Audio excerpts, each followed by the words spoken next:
influencer has a bit of a stigma. I was trying to be someone I wasn't. Biggest energy drainer is not being yourself. Life is not perfect, and neither are we. Welcome to Raw and Unhinged. Lara and Steph will be bringing you real and insightful chats on health, psychology, fitness, and nutrition. Lara is a qualified nutritionist and fitness enthusiast who loves her pizza, and Steph, a registered psychologist, author, and renowned brunch queen. We hope you're ready for today's chat. Yo, guys, and welcome back to another episode of Raw and Unhinged. As you can see, I'm powered with some pre-workout today, so don't mind the extra buzz. Today's topic, what we're going to speak about is social media. I think it's a very interesting topic because, from the outside world, a lot of people have their perceptions of, Instagram life, TikTok life, YouTube life, everything like that. But, when you actually talk to people who are in it, you don't actually realize what it is and how you do it. A lot of people think that it's mine and Steph's full-time job to do Instagram and to run social media pages, but it's actually not. Steph's a psychologist, I'm a nutritionist, we have businesses outside our social media. So I think it is a really cool topic to talk about for a lot of people who don't do it as well. Yeah, absolutely. I think, so look, social media is an aid and it is a tool, I believe, to enhance your already existing life, but it's become a part of life. And if you have a business or, you're running something, it definitely helps with that. But also at the same time, there is that double-edged sort of being, I guess, the right presentation on social media. And I know we've both had that struggle. I have discovered with social media, when I first got into social media, I first started social media probably about 4 years ago. So I lost weight and wanted to compete. And so I wanted just to share my journey with people. And, I was losing weight. I participated in my first bikini bodybuilding comp. And then from there, I just kept on consistently posting, just sharing my journey. And then probably in the past 2 years has it really picked up, and I've really adopted it as a business as well. I get a lot of collaborations with brands. I love working with brands too. And at the same time, it also has pushed me to make my own business, Lara Gaia, nutritionist, and has brought me a lot of clients from there as well. So it is quite useful in a business aspect too.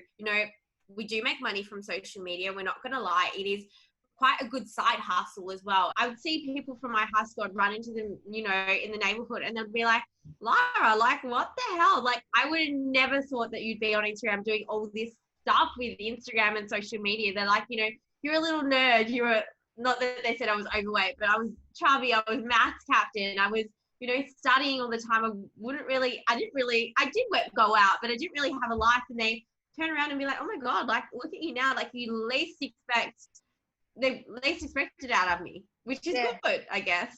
Even when you told me, I was like, here's an honest truth. Like, when we were speaking about high school and you told me your enter score and you were going to go into study medicine, I couldn't believe how smart you were. But a lot of people assume that of me. Like, a lot of people just assume, and this is kind of what we're getting into, assume that I just do social media. And, when I tell people that, no, I actually got 2 university degrees. I'm a nutritionist. I've studied biomed. I got over, 97 on my enter score. 97? And people look at me and they're like, what? 97? Mate, I struggled. My goal was to get over 70 to get into psychology, and I got like 72.5, and I was like, fuck, I'm smart. But they least expect it. They think our full-time job is social media, whereas it's not. Social media does take up a lot of my time, but at the same time, I would never go up to someone and be like, hi, I'm a social media influencer. I would never do that. I'm always like, I'm a nutritionist. So my page, actually, I don't know if you know this, but when I first started my page, I was called, even before Melbourne Brunch Queen, I was ready to be ripped, and I had this like dream of being shredded. I did not know that. So I was like, I'm going to make this journey of like being shredded. And I remember I used to see a psychologist, and he said to me, he's like, Steph, you've got your foot in 2 camps. You want to be this like shredded, ideal bodylistic person, but then you want to be a psychologist and help people. He's like, which one do you want? Yeah. Like, who do you want to be? And I realized I felt like this was a goal I had to accomplish just to prove to myself that I could, but I actually didn't want to. So I love going out for brunch. So I started a brunch page, and I would share my food to help me explore different foods. Because as you know, I had an eating disorder. So I would go out and I would share these foods, and it was positively reinforcing because people were like, yum, like that looks good.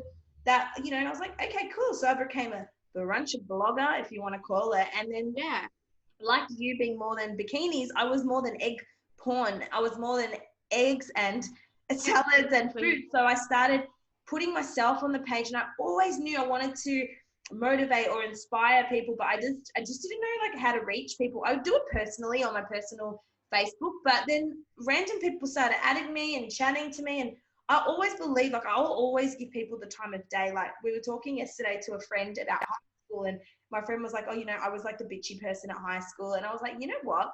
I always was friends with everyone, because you never know when that person in your maths class is going to show you if you're like stuck in the side of the road. So always be nice to everyone and give people the time of day. 100%. It takes a lot of time to do social media. It takes a lot of effort. 100%. There is, like, in the beginning, I would take on everything. I would do anything people threw at me. I was so grateful and excited. But now, as time has become more precious and, you know, resources have become more limited, I am quite picky with who I work with, because I want it to align with my values. I want to try it properly first. I'm not just going to promote something I haven't tried, because people value and they trust your opinion. So I'm not going to send someone to somewhere that has crap poached eggs or something. Not that I've had that experience, but it's an honest review, and it's your integrity at the end of the day. So you've got to be honest with what you put out on social media. And I guess what you were saying earlier this week was the pressure of, I guess, presenting yourself in this certain way. Tell me more about that. So, you know, I spoke about this in a post and at the start of the week, and I was saying that, you know, when I first started out doing social media, I had the perception that I needed to act a certain way, that I needed to look a certain way to make it. I know it wasn't until a few years later, well, really a year ago, that I realized that, you know, I don't need to be anyone I'm not. And that's one thing that's really stuck with me. You know, I used to, I was trying to be someone I wasn't. I was trying to do these posts. I was trying to do these stories. I was trying to be this bikini girl. And then I was like, hang on, is this who I really, is this what I want people to see me as, a bikini girl, an IFBB girl? Like, you know, yes, it is all great, but at the same time, I'm my own person as well. So, you know, when I started being my own person, when I started, you know, being confident in myself, when I started, you know, loving what I do and doing more nutrition stuff, sharing my life, that's what I do on social media. I share every kind of aspect of my life. I share my fitness, I share my nutrition, I share my everyday life as well. That's when I kind of found my calling, and that's why I've loved it so much, and that's why I can consistently do it. I think for a lot of people as well, they ask me, you know, how do you do social media all the time? How can you be bothered posting? How can you be bothered doing stories? And I remember you asking me this as well. And the fact is, you know, yes, I've been doing it for a long time, but it's just my life. I'm not trying to be anyone I'm not. It's like, you know, if I go to the gym, I'm going to film it. It takes 2 seconds. If I go out for lunch, I'm going to film it. If I do a workout at the gym, I'm there. Of course, I'm going to film it. It's not like I go out of my way to try and do something I'm not. It's my everyday life, and people love seeing that too. You know, I'm very honest in my social media. I share a lot of, you know, my life experience as well. And I think that's what draws a lot of people in and makes you your own person. Because it's similar to Ashley Bynes. She started as the Bikini Body Challenge, and she said, I'm so much more than a bikini body challenge. Exactly. And people vibe so much more with her content and what she puts out there. And same with you, people would vibe. And it's not a chore when you enjoy it and when it aligns with your values. And I guess that's where the energy comes from, is doing what feels right and feels good because you're in alignment. And I remember one of my coaches, Joel Brown, I was listening to one of his podcasts, and he said, do you know what?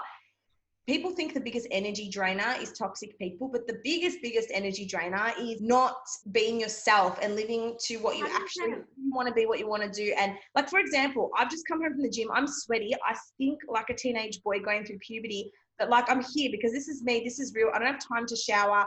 And normally I think, oh my God, I need to like have nice eyebrows or, you know, be presentable for this video. But I'm just like, nah, like this, this is me, you know. What I realized is, you know, if you're real, you're more relatable. And I think growing up and going through social media, especially in the first few years, you know, I was just trying to be Miss Perfect, and no one likes Miss Perfect. You know, yes, you can take a good photo on Instagram and everyone knows that, but everyone can take bad photos too. You know, everyone thinks that the girls on social media are perfect, but they're actually like anyone else. When people meet me, they're like, oh my God, you're actually normal. I'm like, I'm an actual human being. You know, I laugh, I smile, I'm a ditz. I'm not a Miss Perfect. I'm a normal human being. I'm not perfect, and I know that. And I think showing that and being relatable to people is really important as well, because it shows that you're just like them. Do you think influencer has a bit of a stigma or a bad vibe to it? 100%. And I hate saying I'm an influencer. I hate it, because, you know, as soon as you say you're an influencer to someone, at least unless someone's in the industry and they know what it is, people just assume, you know, oh, that person's stuck up. Oh, this person wants this person wants that. Whereas, no, like, you know, when me and Pete go out for dinners and lunches, and, you know, when we meet people, they're like, oh, you guys are really nice. Like, what? Like, they don't get it. And we're like, but this is us. You know, we are normal people. We're just like a normal couple, you know. People just don't expect it. Yeah. And on the flip side of that, I think what people as well need to take away is, yes, there's a bad stigma to influencers, but at the same time, it's really, like, I'm really proud of my page and what I do. Like, and anyone who puts their time into social media, you really should be proud despite the stigma around it, because it's hard and it's challenging. Hard. Yeah. 100%. You're opening some days out there, and it's not easy to get followers, and it's not easy to build a community, and it's not easy to put your face out there. And you know what? I never used to tell people about it, especially like with online dating and speaking to guys and all that. I'd say, oh, you know, I'm a psychologist, but I don't tell them I'm a psychologist. I'm a board-approved supervisor. I go to on-site trauma that you see on TV. I've written a book. I've got a social media brand with over 15,000 followers. You know, I'm applying to do a clinical master's degree. Like, I would feel like ashamed of success, because I didn't want to dim, like, I would dim my light to be polite, but I'm actually really proud of what we do. Like, if you're watching this, be proud as well of what you do, and don't dim your light. 100%. And social media is not easy, you know, posting when you don't want to post, you know, trying to be positive as well for other people, and just trying to be motivating as well. I think that's really important. And, you know, there's some days where I don't feel like posting, but I still do, because, you know, at the same time, it's a job for me too. You know, it is a business. It does have income alongside it. It does help my nutrition as well. My meal plan sell. It does help my consult sell as well. Same with you. It helps, you know, your consult sell and everything like that. So it is a business on the side, and, you know, it is hard, but at the same time, it's very rewarding. But then it does have its prongs with it as well, I do believe. Yeah. And I remember listening to a podcast that said, you know, real leaders lead even when they don't want to or feel like it. And that has, like, stuck with me. So every time I'm like, oh, I don't feel like posting, I'm like, bitch, you want to be a leader, you post. Yeah, 100%. And, you know, I think it's motivating, and it shows a very positive light to other people too. Thanks so much for watching this episode. Stay tuned for next week's episode, where we reveal the positives and negatives of being on social media, and our top tips for anyone looking to start their own social media page. Thanks for watching, guys, and see you soon.